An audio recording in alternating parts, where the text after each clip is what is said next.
Halo, selamat malam semuanya. Apakah suara Min berhasil didengar dengan baik?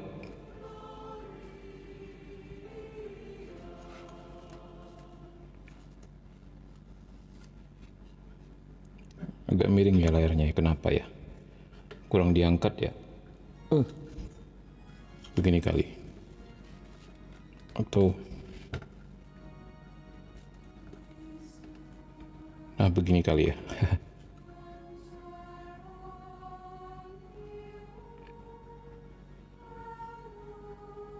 Selamat malam teman-teman Komsa semua. Apa kabar?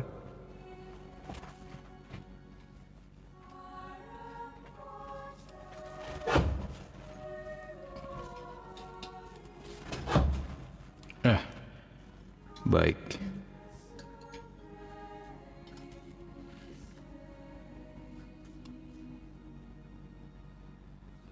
Bagaimana, apakah tulisannya berhasil dilihat dengan jelas?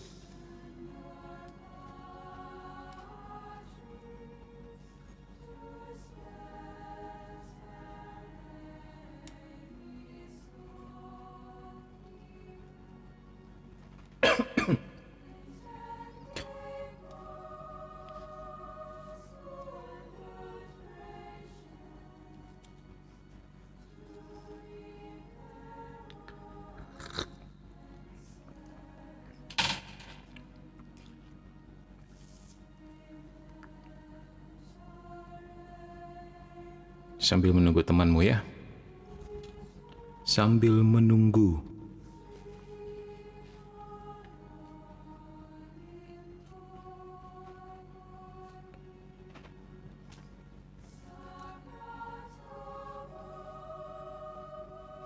Oke, baik. Sambil menunggu, kita doa dulu. Dalam nama Bapa dan Putra dan Roh Kudus. Amin. Ya Bapa Surgawi, terima kasih untuk waktu yang Kau berikan kepada kami, di mana kami boleh satu hari lagi menikmati hidup yang Kau beri. Dan pada malam hari ini, Engkau mengizinkan kami untuk hadir pada live malam hari ini untuk memperdalam iman kami, memperdalam pengetahuan kami akan kehendak-Mu. Dan biarlah ya Tuhan, semakin kami mengenal-Mu, semakin kami mencintai-Mu. Bukalah mata hati dan pikiran kami, biarlah kuasa Roh Kudus-Mu mencerahkan segala sesuatunya, sehingga apapun yang Kau tabur dalam tubuh, jiwa, dan roh kami, sungguh berbuah dalam kehidupan kami sehari-hari, hingga kehidupan kekal. Bunda Maria doakan kami, Malaikat Agung Santo Mikael berperanglah bagi kami mengatasi segala gangguan pada live malam hari ini. Para malaikat dan orang kudus Allah, berjaga-jagalah bersama kami. Kemuliaan kepada Bapa dan Putra dan Roh Kudus, seperti pada permulaan, sekarang, selalu, dan sepanjang segala abad. Amin. Dalam nama Bapa dan Putra dan Roh Kudus. Amin. Baik. Shalom teman-teman semua di darat, di laut, maupun di udara. Dari mana aja nih asal parokinya? Sambil komen-komen di bawah ya. Kita mau lanjutkan. Oke. Pada malam hari ini kita sampai di mana, Min? Katekismus kita malam ini membahas tentang artikel 12 atau 1020 tentang Aku Percaya Kehidupan Kekal. Jadi ini bagian daripada doa. Doa Aku Percaya ya. Dibahas satu-satu secara detail di dalam Katekismus Gereja Katolik. Aku percayakan Allah Bapa yang Maha Kuasa, pencipta langit dan bumi. Udah kita bahas sebelumnya. Dan akan Yesus Kristus, putranya yang tunggal Tuhan kita, apalagi yang dikandung dari Roh Kudus, dilahirkan oleh perawan Maria yang menderita sengsara dalam pemerintahan Pontius Pilatus, disalibkan, wafat dan dimakamkan, yang turun ke tempat penantian, pada hari ketiga bangkit dari antara orang mati, yang naik ke surga, duduk di sebelah kanan Allah Bapa yang Maha Kuasa. Dari situ Ia akan datang mengadil orang hidup dan mati. Semua sudah kita bahas ya, termasuk aku percayakan Roh Kudus, Gereja Katolik yang kudus, persekutuan para kudus, pengampunan dosa, kebangkitan badan kemarin sudah kita bahas, dan hari ini kehidupan kekal, dan kalau waktunya cukup Amin. Amin pun mau kita bahas pada malam hari ini. Jangan kemana-mana, kita mau memperdalam iman kita. Kita mau menambah keyakinan kita bahwa kita pun nantinya akan mendapat warisan kehidupan kekal. Amin. Andreas Su hadir. Wah, welcome back. Nah, ini anak yang telah lama hilang akhirnya kembali lagi. Puji Tuhan. Oke, baik. Nah, kita langsung saja ya. Boleh komen-komen di bawah dari paroki mana saja ini. Nah, kita saling kenalan di sini. Siapa tahu ada yang belum menemukan jodohnya, bisa saling menemukan jodohnya juga. Pada live pada malam hari ini ya. Oke, baik. Warga Kristen yang menyatukan kematiannya dengan kematian Yesus menganggap kematian sebagai pertemuan dengan Yesus dan sebagai langkah masuk ke dalam kehidupan abadi. Nah, jadi ingat film Black Adam ya, apa dikatakan kematian adalah langkah masuk menuju kehidupan ya. Siapa yang pernah nonton film itu? Ya, walaupun film itu digambarkan secara kebalik begitu ya. Ya, tapi maksudnya tahulah ya, namanya film lah. Terus kalau gereja mengucapkan untuk terakhir kalinya kata-kata pengampunan atas nama Kristus untuk warga Kristen yang dalam sakratul maut. Nah, jadi ceritanya ini gereja mendoakan mereka yang sedang dalam sakrat maut dan kemudian memateraikannya untuk terakhir kalinya dengan pengurapan yang menguatkan dan memberikan kepadanya Kristus dalam bekal perjalanan sebagai makanan untuk perjalanan. Ini sepertinya dalam sakramen pengurapan orang sakit ya.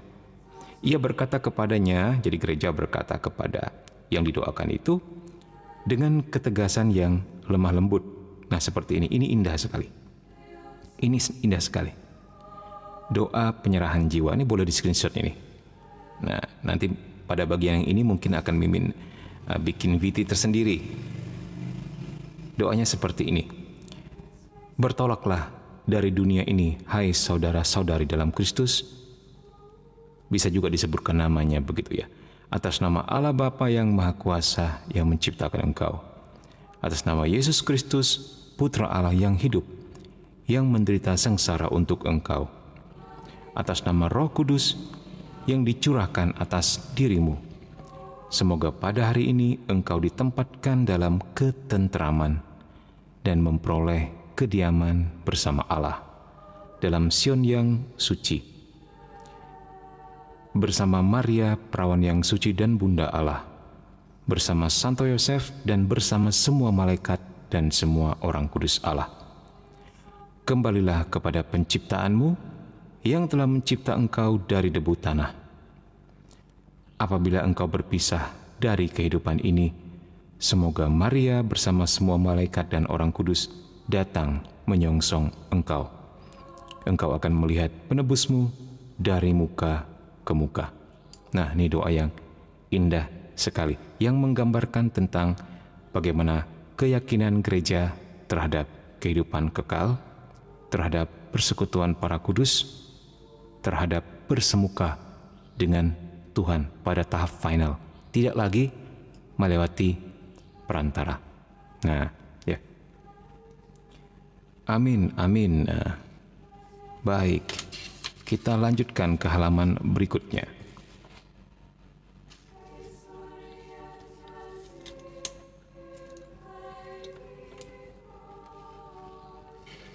Oke, kita geser.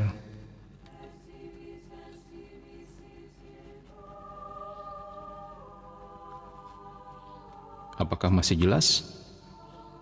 Mungkin butuh sesuatu untuk diganjal dulu ya. Oke.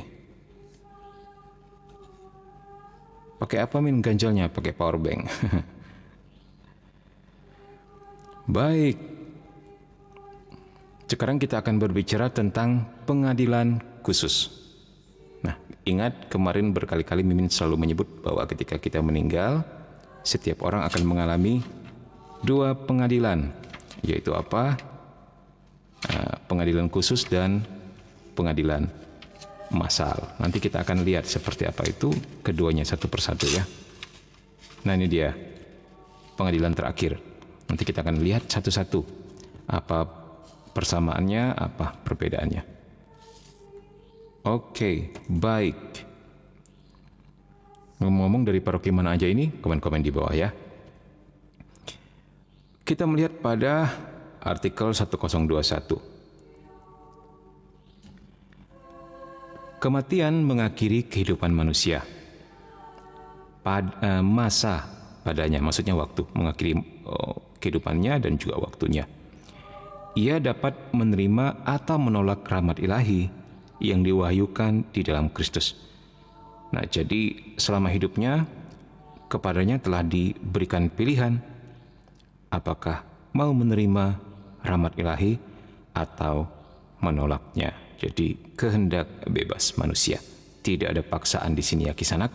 Apakah mau tetap stay mendengarkan live Mimin ataukah mau pergi berkelana scrolling? Enggak ada pemaksaan juga di sini. Baik, kita lanjutkan. Perjanjian baru berbicara mengenai pengadilan. Itu dia, ya, terutama dalam hubungannya dengan pertemuan definitif dengan Kristus pada kedatangannya yang kedua. Nah, pada kedatangannya yang kedua ini biasa disebut parousia atau parusia. Sama aja, kedatangan Kristus yang kedua. Dihafalin ya, siapa tahu nanti Mimin tanya. Siapa tahu nanti dapat hadiah. Dikatakan definitif. Dikatakan definitif di sini karena pertemuan itu terjadi secara nyata, secara jiwa dan raga, begitu. Bukan hanya jiwa saja, tetapi melibatkan keseluruhan diri kita sebagai manusia.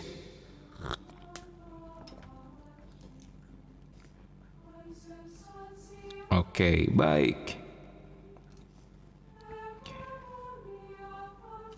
Tetapi berulang kali Yesus juga mengatakan bahwa setiap orang langsung sesudah kematiannya diganjari sesuai dengan pekerjaan dan imannya. Nah, ini ya.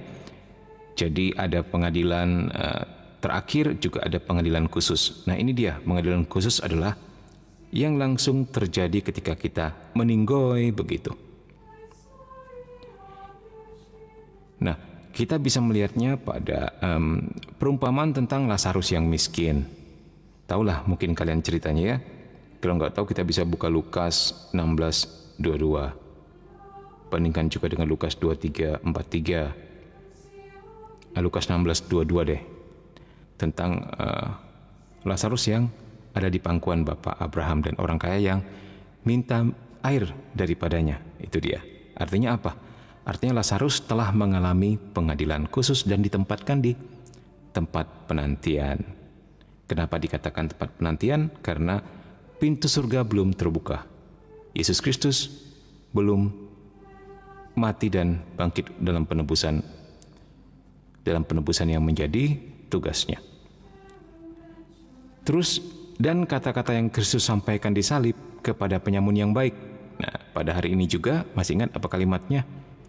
Pada hari ini juga ketika engkau meninggal, intinya begitulah ya, engkau akan berada bersamaku di dalam Firdaus ya. Walaupun maksudnya kita mengertilah, hari ini itu yang dimaksud bukan hari itu juga. Tetapi pada hari pengakuannya dia mengatakan sungguh engkau anak Allah dan sebagainya. Karena Yesus juga baru akan masuk dan membuka pintu surga itu setelah 3 hari di tempat penantian, untuk kemudian pada hari Minggu dia membuka pintu surga itu ya. Jadi dia turun ke sana dulu, termasuk si penyamun yang pada akhirnya menjadi santo ini, mungkin ada yang masih ingat, ikut juga dibawa ke tempat penantian, dikumpulkan bersama orang-orang baik sejak zaman Adam dan Hawa, bersama para nabi dan sebagainya, untuk tentu saja dididik. Nah, didik secara pengetahuan tentang Allah Tritunggal yang Maha Kudus dan sebagainya. Wah, jadi mereka dalam tanda petik sekolah dulu ya, baru kemudian boleh masuk surga. Dalam tanda petik mereka mengalami katekumenisasi dulu 3 hari. Untuk kemudian ketika Yesus buka pintu surga, mereka baru masuk ke dalam surga, begitu ya. Demikian juga yang dimaksud dengan Henok atau Elia yang dikatakan masuk surga dengan tubuh dan badannya. Oh enggak. Dalam pengertian itu, tidak ada yang bisa masuk surga sebelum Tuhan Yesus buka pintu surga. Nah, artinya mereka ada di tempat tertentu di tempat penantian tersebut, sesuai dengan situasi dan kondisi yang telah ditetapkan Allah bagi setiap jiwa-jiwa yang baik, ya. Artinya juga tentu ada banyak ruang dan banyak kondisi di sana, ya. Begitu. Apalagi demikian juga teks-teks lain dalam Perjanjian Baru, ya, kita bisa melihat di sini, ya. Bandingkan 2 Korintus 5:8, Filipi 1:23, Ibrani 9:27, 12. 23 itu berbicara tentang nasib bagi jiwa yang dapat berbeda-beda untuk masing-masing manusia. Min, stikernya naikin, Min. Stikernya bisa dinaikkan gak sih? Dulu pernah Min coba naikin, malah lenyap tak bersisa. Sebentar, ya. Oh, bisa, cuman tuh hilang dia. Gak bisa ternyata. Stikernya memang begitulah. Coba kita ketik lagi. Katekismus Gereja Katolik.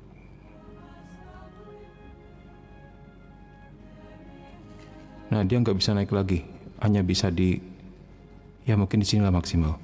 Nah, begitulah. Paling kita naik turunin nanti, ya, kalau sudah mencapai bagian sini, stikernya naikin, sampai bagian situ stikernya turunin, mungkin begitu kali, ya. Oke. Sampai di mana kita? Min, kalau Santo Yusuf dan Santo Yohanes Pembaptis dikatekesi dulu gitu, Min. Yes, tentu saja mereka juga masuk ke dalam tempat penantian dan mengalami katekumenisasi, ya, begitulah, ya. Ya, 3 hari doang sih.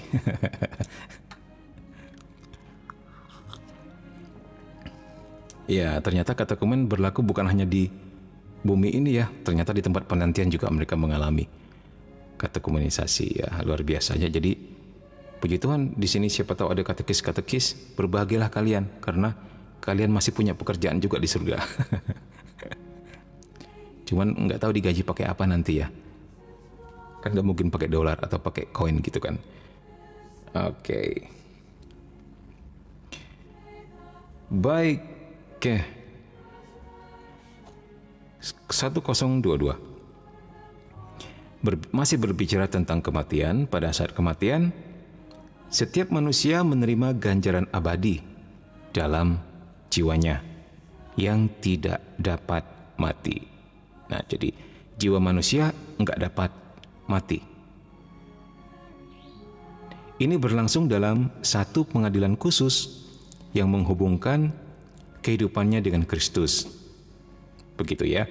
Entah pada akhirnya dia masuk ke bagian surgawi melalui suatu penyucian, atau langsung masuk ke dalam kebahagiaan surgawi, ya. Jadi maksudnya apakah langsung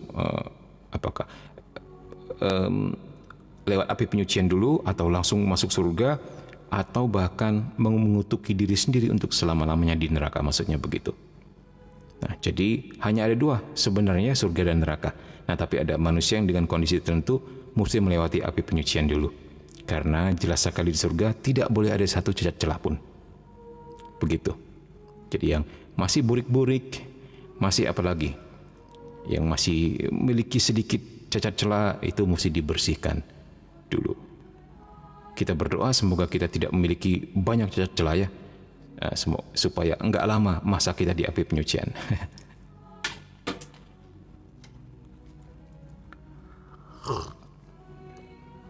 Oke, mungkin ada yang mau ditanyakan sampai di sini, teman-teman semua.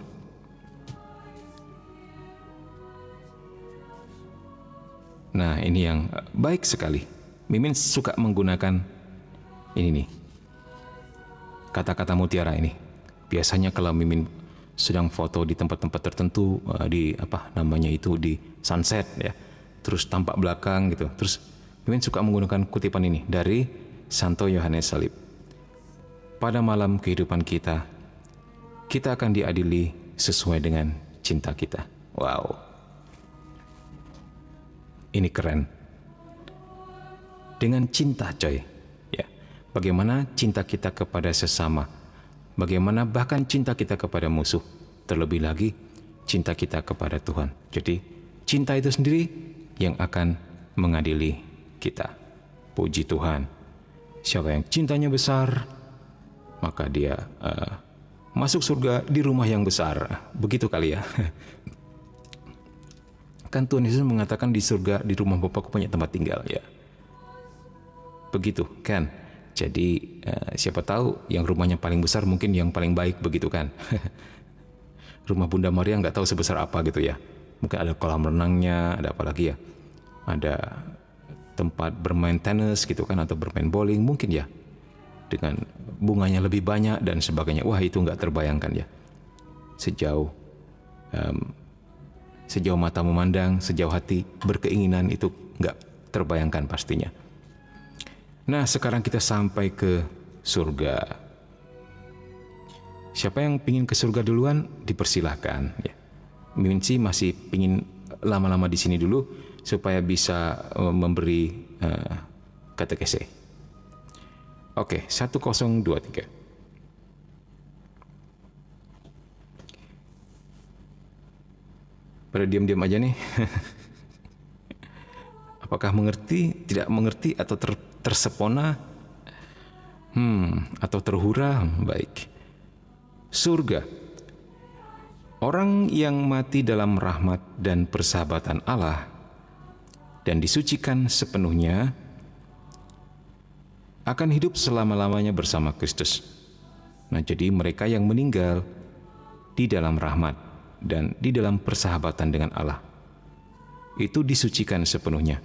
Tentunya di sini kita berbicara tentang sakramen ya. Sakramen yang membantu kita, yang mutlak kita butuhkan agar kita disucikan. Sakramen pengampunan dosa, sakramen ekaristi, sakramen pengurapan orang sakit dan sebagainya itu menyucikan kita untuk pada akhirnya membawa kita menjadi tiket bagi kita untuk masuk surga. Nah, mereka serupa dengan Allah untuk selama-lamanya karena mereka melihat Dia dalam keadaannya yang sebenarnya. Nah, jadi jiwa-jiwa yang telah masuk surga ini, mereka serupa dengan Allah untuk selama-lamanya. Jadi semakin, karena mendekati rahmat, jadi semakin menjadi milik Sang Rahmat itu sendiri. Kalau Santo Yohanes Salib menggambarkannya seperti kayu yang terbakar oleh api, tetapi kayu itu pada akhirnya lebih mirip api daripada kayu. Demikian juga untuk jiwa-jiwa yang pada akhirnya masuk surga akan mendapatkan kemuliaan ilahi. Dia akan lebih mirip Allah itu sendiri daripada manusia. Maksudnya dalam hal ini ya, kesucian dan kemuliaan. Nah, tentunya kalau dikatakan mirip, tidak pernah bisa sama, hanya mirip atau serupa karena menyatu dengan Allah itu sendiri. Jadi mendapatkan kemuliaan itu dari Allah. Dikatakan di sini dari muka ke muka. Oke. Kan rame tuh. Nih lagi tap-tap layar Min, terima kasih ya. Undang aja si Eva atau Ahri jurusan elemen air Min. Kan rame itu katanya. Terus kawal pemilu bertanya, emang Alkitab memberitahu bahwa syarat ke surga adalah sakramen? Tertulis di mana? Ya, syarat ke surga adalah sakramen. Tertulis di mana? Enggak tertulis di mana-mana. Tertulis di seluruh kitab suci. Contohnya, syarat untuk masuk surga adalah percaya kepada Kristus dan kemudian dibaptis. Itu sakramen. Namanya sakramen baptis. Syarat untuk hidup kekal adalah makan tubuh dan darah Kristus. Makan tubuh dan darah Kristus yang sejati, bukan hanya simbol. Ya. Dan itu sakramen, namanya sakramen ekaristi. Itu baru 2 dari 7 sakramen. Tapi itu sudah cukup untuk keselamatan. Hal seperti ini ya. Oke, baik, kita lanjutkan.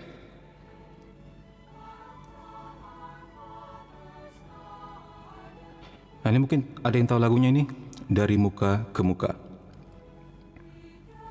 Ini lagunya bagus sekali. Min pernah ketemu lagu ini di kidung jemaat.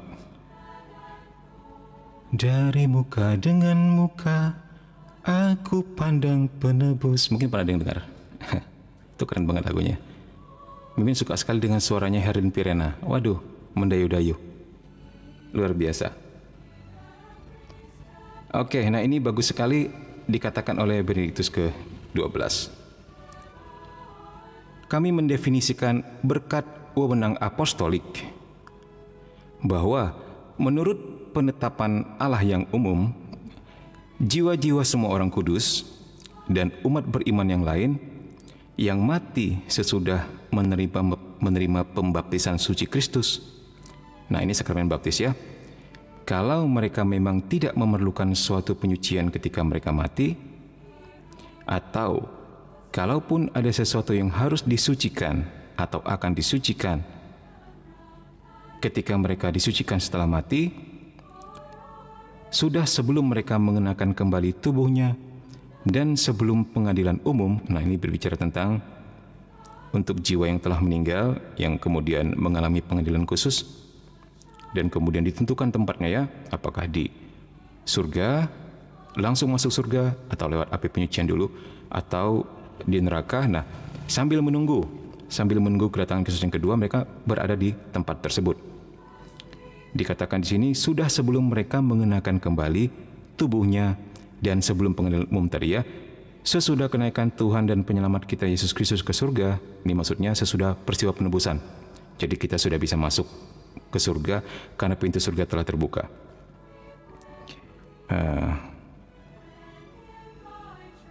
Sudah berada dan akan berada di surga, dalam kerajaan surga dan firdaus surgawi bersama Kristus. Ini jiwa-jiwa yang telah berada di surga sudah bergabung pada persekutuan para malaikat yang kudus. Dan sesudah penderitaan dan kematian Tuhan kita Yesus Kristus, jadi sesudah peristiwa penebusan maksudnya ya, jiwa-jiwa ini sudah melihat dan sungguh melihat hakikat ilahi dengan suatu pandangan langsung. Nah, ini kalau dalam bahasa gerejanya seringkali disebut beatifica, vision beatifica, pemandangan yang bahagia karena memandang Allah dari muka ke muka, dan bahkan dari muka ke muka tanpa perantaraan makhluk apapun. Wow, ini keren sekali ya. Ya. Min, api penyucian konsepnya bagaimana? Nanti akan ada di sini. Akan ada penjelasan di halaman sebelumnya. Ikuti terus ya. Baik. Oke. Kita lanjutkan di halaman berikutnya. Kalau ada yang pingin, Min, pindahin stiker Min, waduh nggak bisa ke atas lagi, bisa ngilang dia. Atau kita pindahkan ke tengah dulu deh. Gini dulu deh, atau ke kanan dulu. Oke, baik. Sekarang kita masuk kepada 1024. Kehidupan yang sempurna bersama Tritunggal Maha Kudus ini, persekutuan kehidupan dan cinta bersama Allah, bersama perawan Maria, bersama para malaikat dan orang kudus, dinamakan surga. Nah, jadi di surga ini kita kemudian hidup sempurna bersama Allah Tritunggal Maha Kudus dalam persekutuan dan cinta bersama Allah Tritunggal tersebut, juga bersama perawan Maria, bersama para malaikat dan orang kudus. Nah, kita berkali-kali melihat kenapa selalu Bunda Maria dikatakan di awal ketika berbicara tentang surga. Nah, nanti kita akan melihat beberapa penjelasan, tapi tetap sama. Selalu gereja mengaitkan perawan Maria. Kenapa?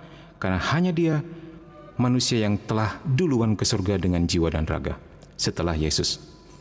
Nah, kalau Yesus dikatakan dia adalah 100% Tuhan dan 100% manusia. Nah, kalau Bunda Maria sungguh-sungguh pure, 100% perwakilan kita manusia yang telah dimuliakan dengan jiwa dan raga, tanpa perlu menunggu pengadilan umum lagi. Dia telah ditebus secara sempurna. Begitu ya. Jadi memandang kepada Maria sebenarnya memandang kemuliaan kemanusiaan kita yang luar biasa di dalam Allah karena rahmat Allah. Tidak ada manusia yang diangkat setinggi itu, bahkan malaikat pun tidak, di hadapan Allah, bahkan menjadi bundanya sendiri. Ya, itulah sebabnya perawan Maria selalu dikatakan bersama para malaikat dan orang kudus. Surga adalah tujuan terakhir dan pemenuhan kerinduan terdalam manusia. Keadaan bahagia tertinggi dan definitif. Nah, dikatakan definitif, final, sempurna. Kita bersemuka dengan Dia tanpa lagi ada perantara ini dan itu. Nah, ini juga bisa dikaitkan dengan teologi yang kebajikan teologal. Apa itu kebajikan teologal, Min? Iman, harapan, dan kasih. Gitu ya. Kan selalu dikatakan, manakah yang terbesar di antara ketiganya? Iman, harapan, atau kasih?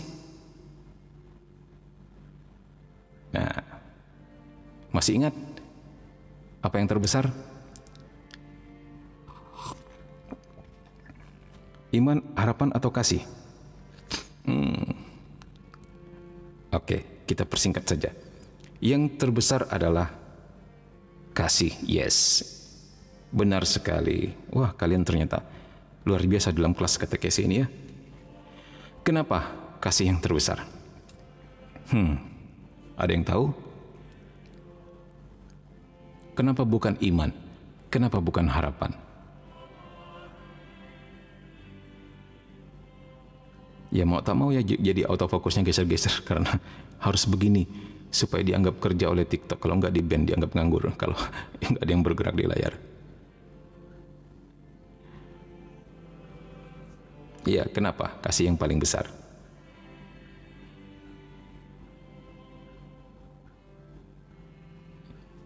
Oke, gak ada yang bisa jawab. Apakah kasih karena sifat Allah? Yes, salah satunya karena itu. Itu benar sekali. Salah satunya karena itu. Oke, intinya begini. Di surga hanya ada bahasa cinta.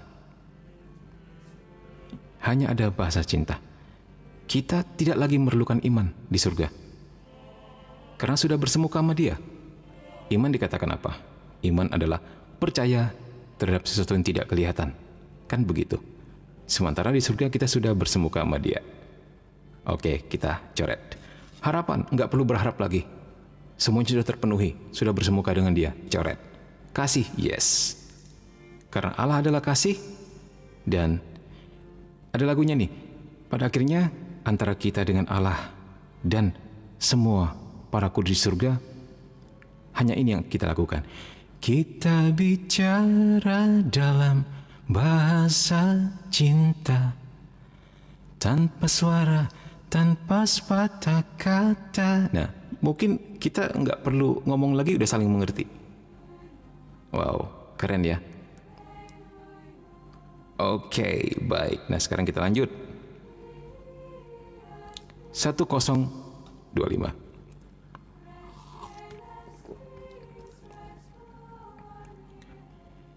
Hidup di dalam surga berarti ada bersama Kristus. Ya, ada bersama Kristus dikatakan. Jadi di mana ada Kristus, di situ ada kita.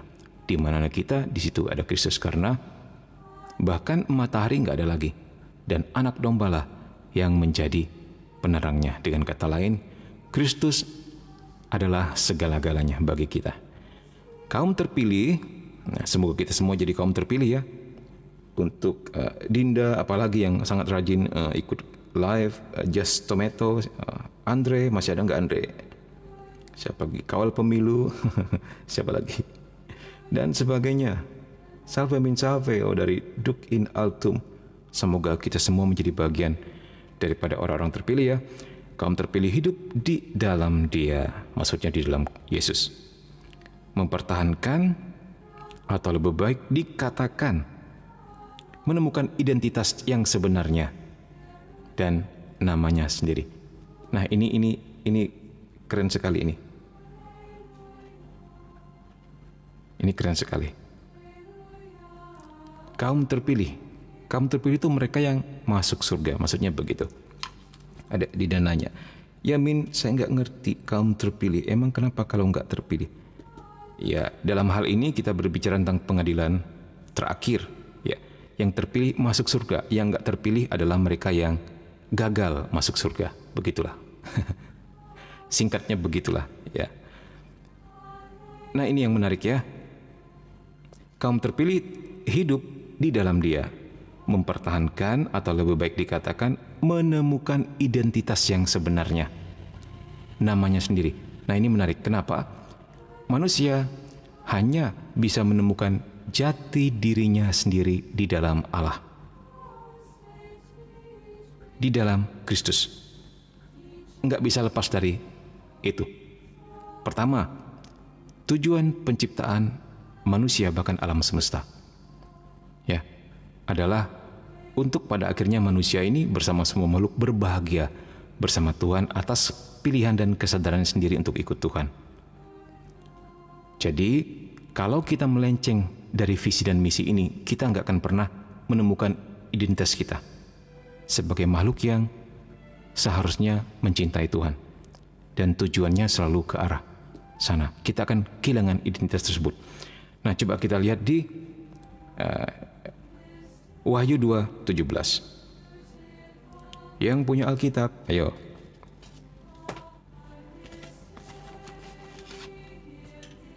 Wahyu 2:17. Nah, ini sekalian kita melihat hal-hal yang mungkin kalian tidak pernah temukan di dalam Alkitab atau mungkin pernah temukan tapi nggak ngerti artinya.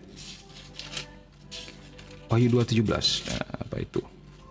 Wahyu di mana, Min? Wahyu masih di dalam Perjanjian Baru ya, jangan pergi ke Perjanjian Lama. Oke, kita lihat di sini. Wahyu 2:17 dikatakan apa? Ini dia.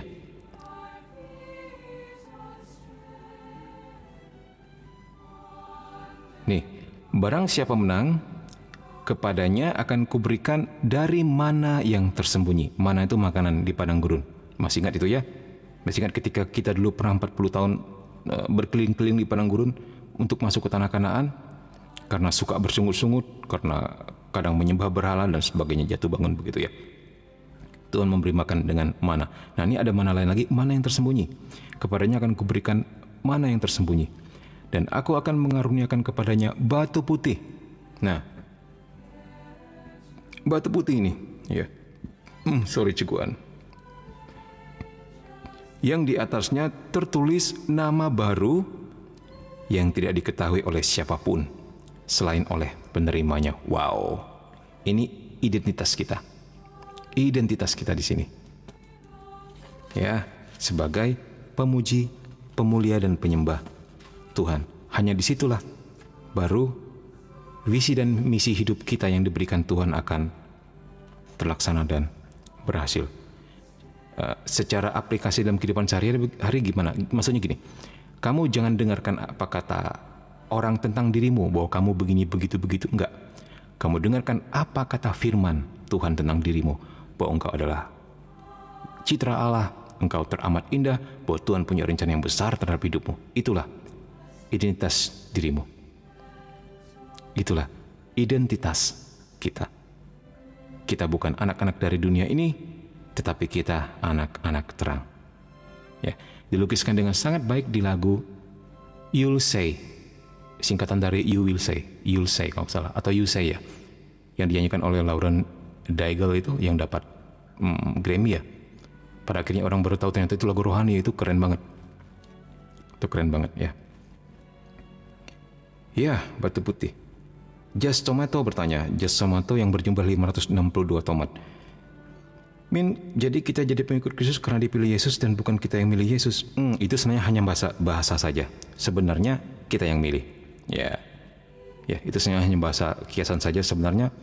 Karena kita dikasih kehendak bebas untuk apakah ikut Dia atau tidak. Dan ketika kita ikut Yesus, nah kita dikatakan terpilih. Padahal kita dipilih oleh keinginan kita sendiri, kan begitu maksudnya ya. Dikatakan kaum terpilih ini, ya begitulah. Kita pada akhirnya karena kita memilih ikut Kristus dan menjadi hidup baik, nah kita dalam tanda petik dikatakan terpilih menjadi orang baiknya. Padahal itu juga menyangkut kerjasama kita dengan rahmat juga. Begitu, ya. Oke, baik.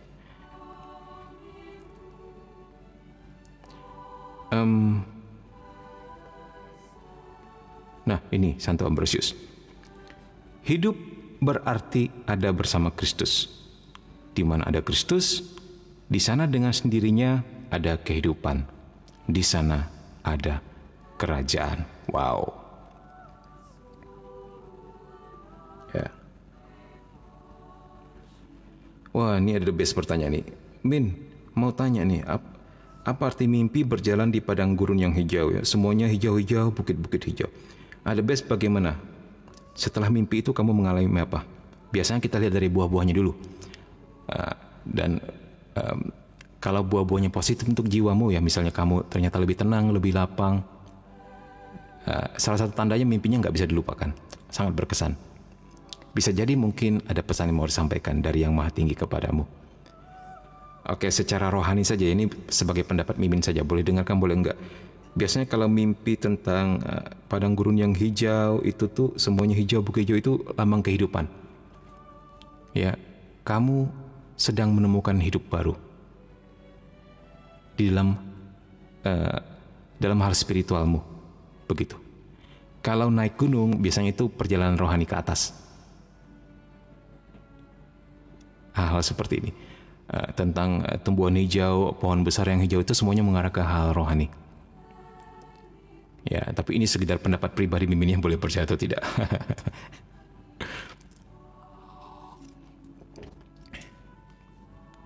Yes, kamu refleksi saja ya. Semoga bagi kamu menjadikan sebuah ketenangan dan mencari sebuah jawaban ya di hal-hal yang tentunya rohani.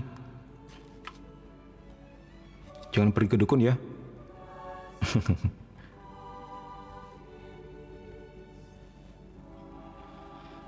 Dari situ kemudian aku menemukan banyak orang-orang bahagia dan penuh sukacita, dan aku ikut dengan mereka yang bahagia. Wah, mantap ya.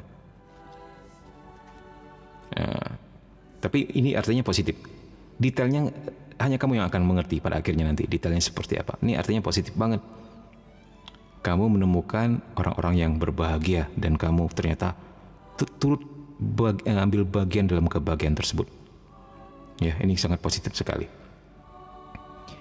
Mimin juga pernah mimpi yang sama, mirip seperti ini. Itu suatu hari lupa, mungkin belasan tahun lalu. Jadi biasanya Mimin nggak pernah lupa jam 3 itu doa kerahiman ilahiyah jam 3. Nah, kali itu lupa. Pasnya hari Natal 25 Desember. Di mana banyak tamu juga yang berkunjung ke rumah begitu, kan? Mimin bisa ketiduran. Dari jam 2 sampai jam 4. Jam 2 sampai jam 3 lewat lah. Begitu ketiduran.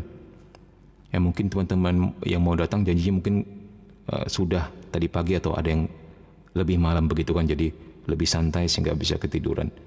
Terus mimpi itu siang hari loh. Mimin rasa sih tepat jam 3 itu, karena bangunnya ketika lonceng berbunyi, alarm berbunyi untuk doa kerahiman. Jadi Mimin sedang berada di padang yang seperti kamu alami itu, hijau sekali, dengan rumputnya yang besar-besar gitu kan, dengan ada angin berhembus, terasa banget vibe surgawinya. Ya katakanlah misalnya Mimin menganggap itu surga ya, itu happy banget. Terus Mimin tuh kayak sedang berlari menuju sesuatu yang bersinar-sinar di seberang sana, lagi sedang berlari. Tapi berlari itu bukan seperti orang dikejar sesuatu atau ketakutan atau melarikan diri, enggak sama sekali. Itu seperti sedang berlari pulang ke rumah, dan larinya pun lucu, dengan tangan mengembang seperti sedang akan memeluk seseorang. Itu happy sekali, luar biasa happy-nya, luar biasa tenangnya, luar biasa damainya. Kebangun kena alam jam kerahiman ilahi.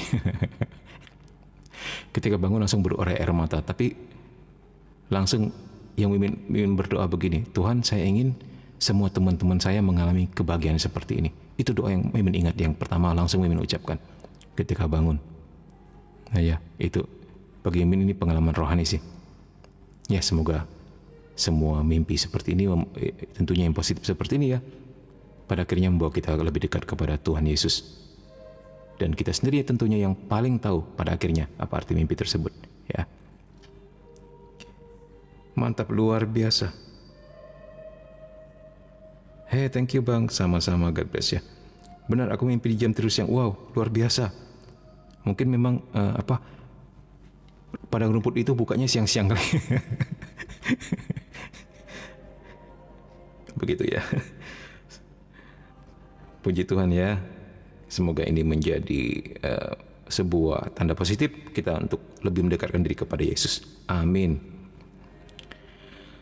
Oke. Sekarang kita lanjut artikel 1026. Atau mungkin ada teman-teman lagi yang mengalami mimpi yang lain.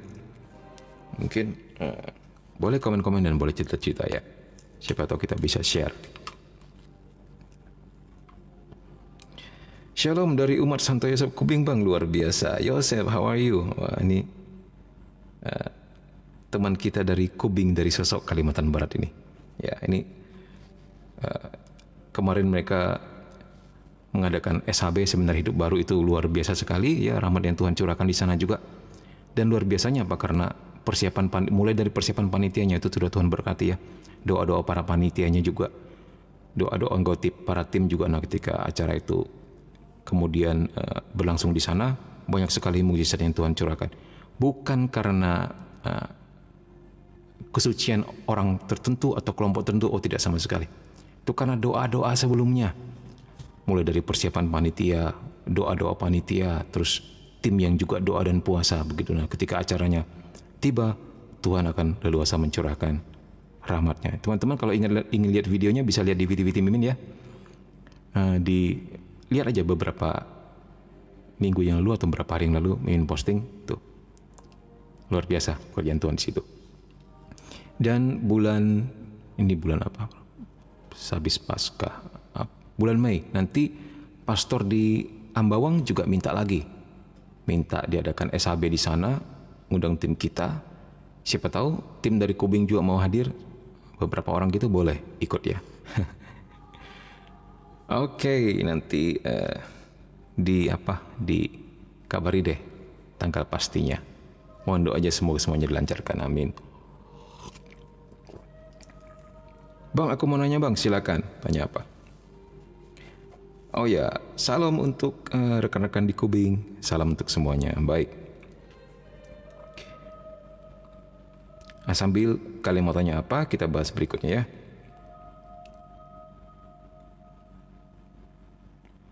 Oleh kematian dan kebangkitan Yesus, kebangkitannya, Yesus Kristus telah dalam tanda petik membuka surga bagi kita. Ya, dibukanya.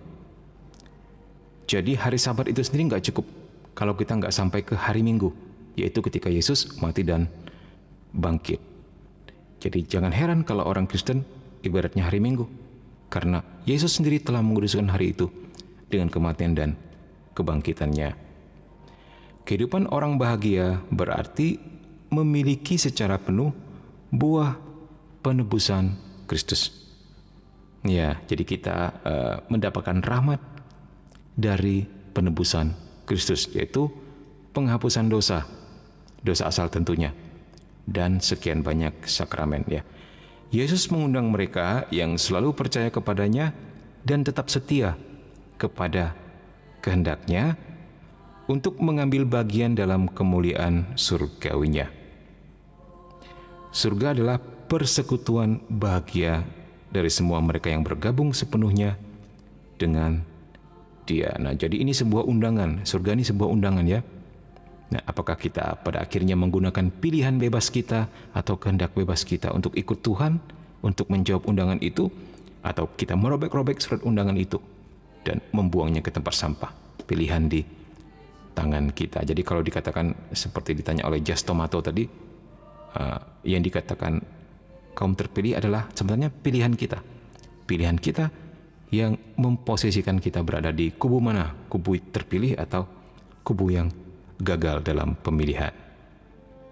Oke, baik. Bang, aku ada dua hal lagi yang ingin aku tanyakan lagi. Iya, silakan. Iya.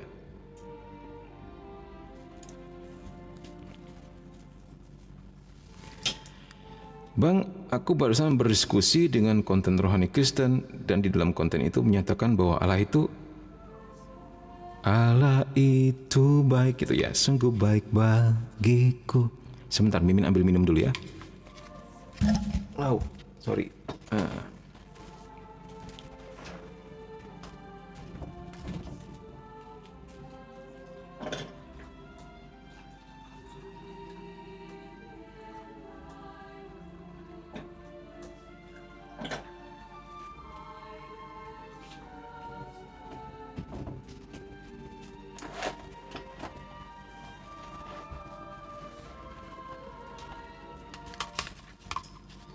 Oke, lanjut sambil kita teruskan. Baik. 1027. Misteri persekutuan bahagia dengan Allah ini dan dengan semua mereka yang berada dalam Kristus mengatasi setiap pengertian dan setiap gambaran. Kitab suci berbicara kepada kita mengenai itu dalam gambar-gambar seperti kehidupan, terang, mungkin sering lihat lukisan-lukisan seperti ini. Perdamaian, perjamuan pernikahan meriah, anggur kerajaan, rumah Bapa, Yerusalem surgawi, dan Firdaus. Ya, mungkin kalian sering lihat gambaran-gambaran surga yang seperti ini gitu ya. Nah, kalau kita melihat di 1 Korintus 2:9, apa yang dikatakan Santo Paulus, apa yang tidak pernah dilihat oleh mata dan tidak pernah didengar oleh telinga dan yang tidak pernah timbul dalam hati manusia, semuanya itu disediakan oleh Allah untuk mereka yang mengasihi Dia. Nah, jadi sebenarnya gambaran-gambaran itu sendiri enggak akan mampu memberikan gambaran yang sempurna tentang kebahagiaan surgawi, tentang penampakan yang terjadi di sana. Karena ini di luar nurul, di luar alam fikri. Nah, yang menarik ada sebuah kesaksian, tapi yang namanya kesaksian boleh percaya boleh enggak ya. Ambil positifnya aja.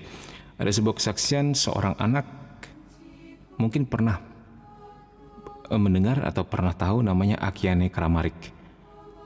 Akiane ini nanti boleh di searching. Dia pelukis, seorang pelukis ya. Sekarang sih sudah menjadi pelukis profesional. Tapi bahkan orang tuanya kaget dari mana dia bisa melukis.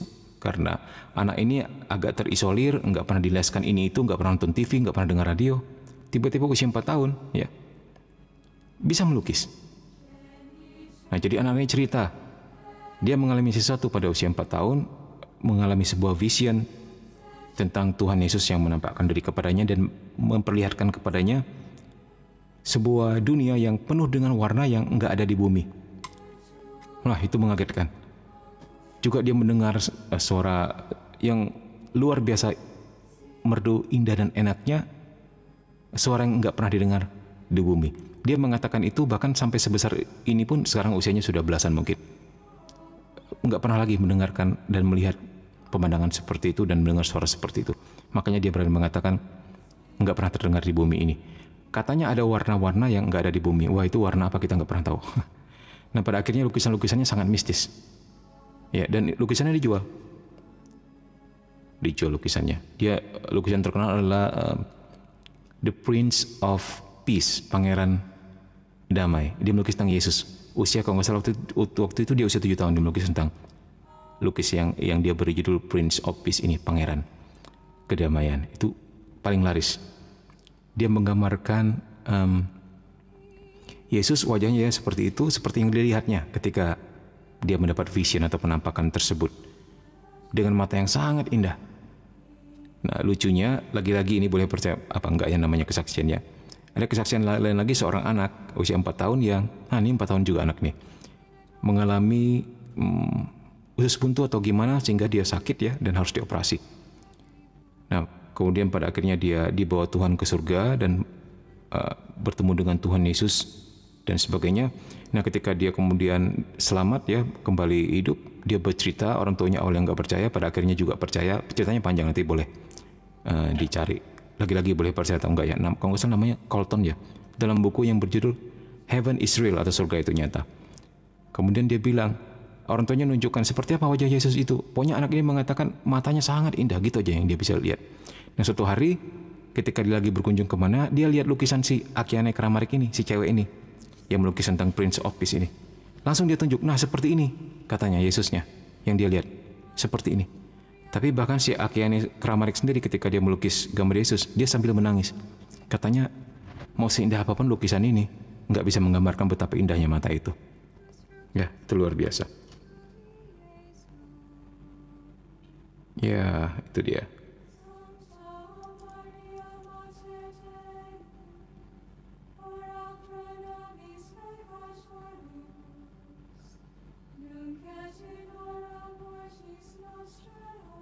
Oh, tentang masalah Allah Tritunggal dan bukan Tritunggal. Ya, kalau dalam Katolik sendiri penafsirannya Allah itu Tritunggal ya.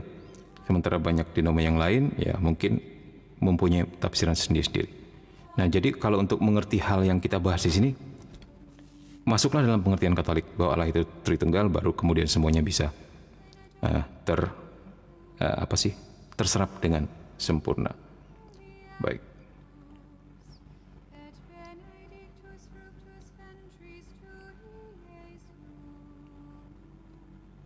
Terus dari Yosef, setelah kegiatan SHB kemarin, hati saya terpanggil untuk mengikuti pelayanan Bang. Puji Tuhan ya. Tentukan pelayananmu sendiri ya. Bawa dalam doa, kira-kira kamu dipanggil Tuhan pelayanan di bidang apa? Apakah di bidang musik, apakah di bagian pengajaran, atau di bagian doa?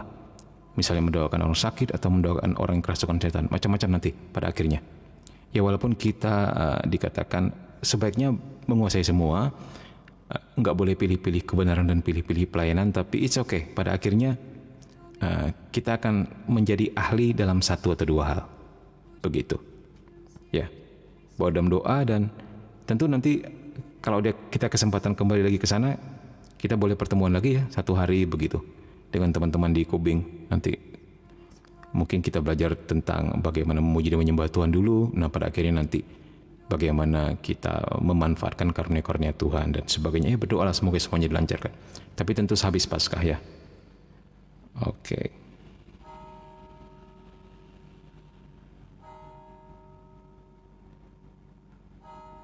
Iya. Saya bergabung di KTM di Paroki Sosok. Puji Tuhan.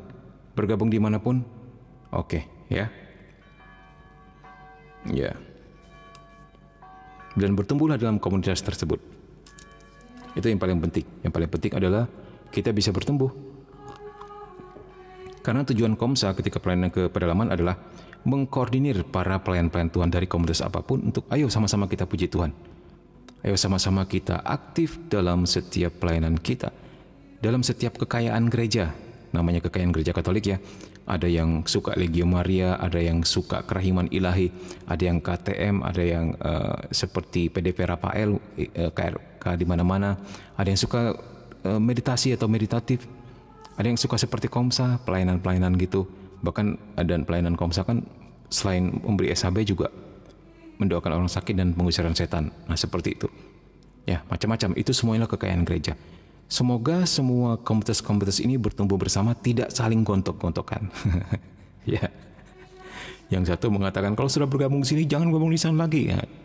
Itu juga nggak baik ya, karena semuanya adalah kekayaan gereja. Tetap kita boleh bergabung sebagai anggota aja. Kalau nggak mau ribet, jangan jadi pengurus. Sebagai anggota aja supaya kita bisa terlibat di banyak hal, bisa bantu di banyak hal. Nah kayak Mimin ini sebagai salah satu pendiri Komsa, ya. Juga bantu-bantu komunitas yang lain, tapi membantu saja. Ya, enggak sebagai pengurus di anggota yang lain, takut setiap komunitas pada akhirnya mengeluarkan peraturan, oh, tidak boleh, waduh, kacau ya. Ya begitulah, kita diharapkan bisa berkontribusi di dalam gereja, di dalam pelayanan dengan komunitas kita masing-masing, yang tentunya damai sejahtera bisa saling bergandengan tangan ya, bukan saling gontok-gontokan. Puji Tuhan. Sebentar. Bang, bolehkah kasih pendapatku Bang mengenai Allah itu esa? Iya, Allah itu esa. Allah itu esa. Nah, dalam pengertian Katolik, Tritunggal itu juga esa. Begitu. Sama sekali enggak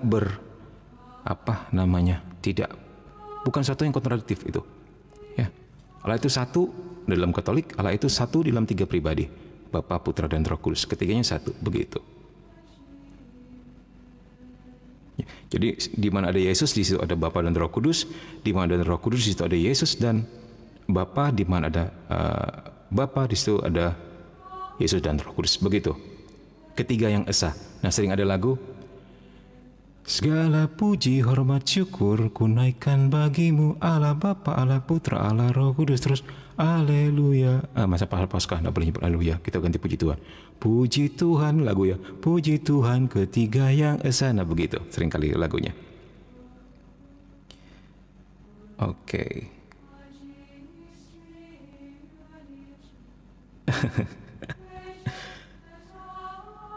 Apakah saya boleh sering kalau Allah itu? Boleh, nggak apa-apa ya.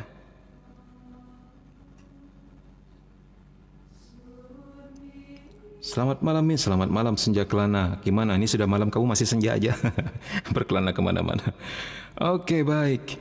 Nah sekarang kita sampai di mana?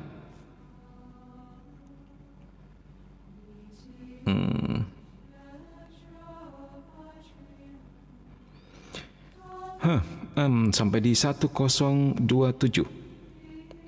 Misteri persekutuan berbahagia dengan Allah ini dan dengan semua mereka yang berada dalam Kristus mengatasi setiap pengertian dan ini sudah ya. Sip, kita masuk 1028. Nah, bagaimana tentang Akiane Kramaric tadi? Kalian bisa googling sendiri ya, itu luar biasa. Ini masih terpesona dengan gambar-gambarnya dia. Dia seorang orang akhirnya mengatakan dia prodigy child atau talented child. Kalau Vinci bilang gifted child, anak yang dikaruniai. Oke, 1028. Oleh karena Allah itu Maha Agung, maka ia hanya dapat dilihat dalam keadaannya yang sebenarnya apabila ia sendiri membiarkan manusia melihat atau mengizinkan manusia melihat misterinya secara langsung dan menyanggupkannya untuk itu. Nah, ini kalian lihat di sini. Pada dasarnya enggak ada manusia yang bisa bertemu bersemuka apalagi melihat Tuhan mata demi mata. Pasti binasa. Pada dasarnya seperti itu. Tidak mungkin realitas Allah bisa bertemu dengan realitas fana dan materi seperti kita yang enggak terjadi apa-apa, enggak mungkin. Itu ya.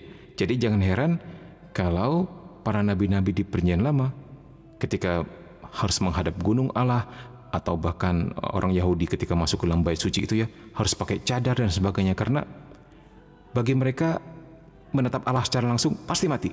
Begitulah, dan mereka tahu sekali itu. Jangan heran ketika Musa naik ke gunung, dia pakai penutup kepala atau cadar begitulah, karena kalau sampai ke tatap wajah Allah pasti mati. Jadi sebegitu pemahaman orang dalam Perjanjian Lama, tapi memang seperti itu memang. Nah, kalau Tuhan tidak menyesuaikan diri dengan kapasitas dan kemampuan manusia, enggak ada kita yang sanggup menatap dia. Bahkan kalau kita lihat coba kita cari, Mimin lupa apakah di Yeremia, di Yesaya atau Yeskiel atau di Wahyu, tentang malaikat yang paling dekat di tahta Tuhan pun harus menutup matanya dengan sayapnya.